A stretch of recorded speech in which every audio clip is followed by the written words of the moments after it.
The cold weather isn't keeping one local rescue team from continuing their training. This weekend, the Lincoln Fire Protection District dive team took to the ice for their annual ice rescue training. Newswatch's Jillian Stock was there, and she joins us live in the studio with more. Good evening, Jillian.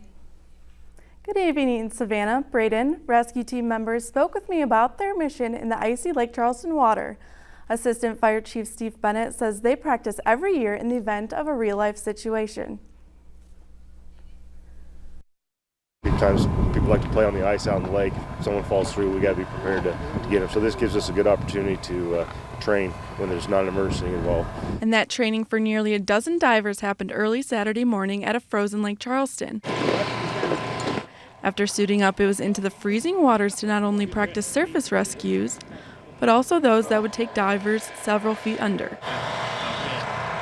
Charleston Fire Department Assistant Chief Steve Bennett says this type of rescuing is a lot more difficult in cold conditions. When you're down in the water, it's a lot different than on a normal summer day, because if you have any issues with equipment while you're underwater, you can't just come up out of the water and into fresh air. You obviously have a ceiling above your head, so it's very dangerous. The team wears protective gear in the water, but can still feel the frigid temperatures.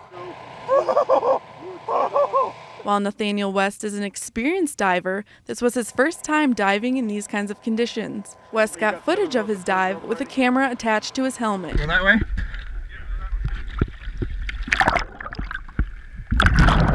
You know when you're going to get in a situation like this, and being on the dive team, you got to be ready for anything. Deep above you today, but we're going to pull you out, and I'm going to be right behind you. Bennett says the annual training has been useful in the past. A couple years ago, I had to do some ice diving for a body recovery, both here south of town, here in Charleston. We found an individual that had been missing a few days.